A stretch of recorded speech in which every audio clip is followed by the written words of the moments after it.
Hi all, this is to answer a Reddit question on how to summarize number of budget holders met when the raw data is drop down box. Options, why, yes or no. So I have a data set that shows individuals' names. Alright, so there's a data set with a budget in and individual names. Right, this is the individual names and multiples of their names if they look after more than one budget. So let's say for owner 1, he looks after budget 1 and 8.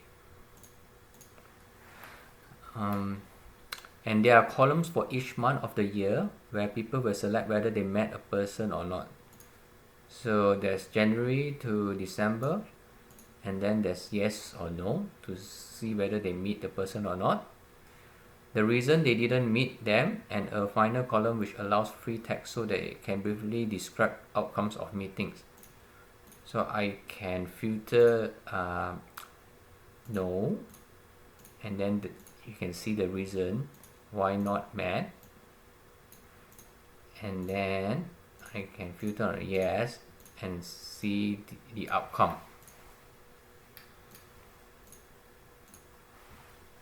Is it possible using Excel to pivot this table so I can see how many have been met and the main reasons for not meeting plus outcomes? So let's try pivoting this table. So I'm going to highlight, I'm going to insert, I'm going to put a pivot table in a new sheet. Right, let me just copy the question again.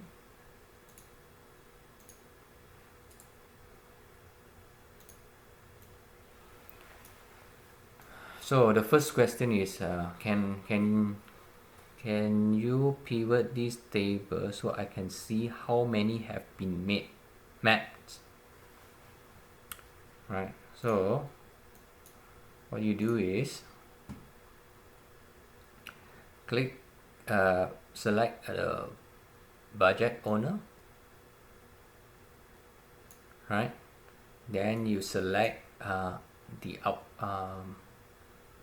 see how many have been made, and then you select the outcomes. You also put under row.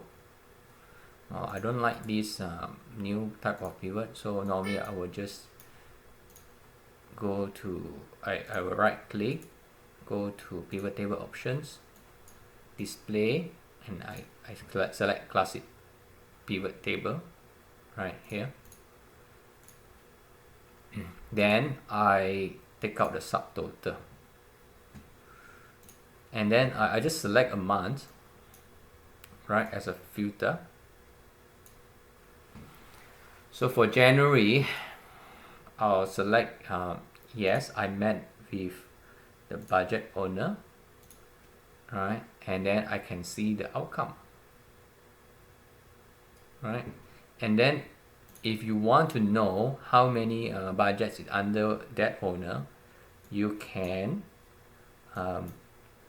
move the budget to value, right? Then it will automatically select count. If it's not, then you can left click on it, go to value field settings and select count. So all together, like owner 1, right, has 2 budget, right? Let's just quickly check back. So owner 1 has 2, owner 2 has 4. Owner 1 has 2 budget, see? Owner 2 has 4 budgets, right? Then you have another question. The main reasons for not meeting, right? The main reason for not meeting, you can create another pivot table, right? Then you can click on the filter, you can select no, haven't met, right? And then instead of outcome, right, take out the outcome from the rows, put in why not met, right? Then you can see why they are not met and the number of budgets under the owners. I hope this video helps you. If it helps, please like the video and subscribe to my channel. Thank you so much. Bye bye.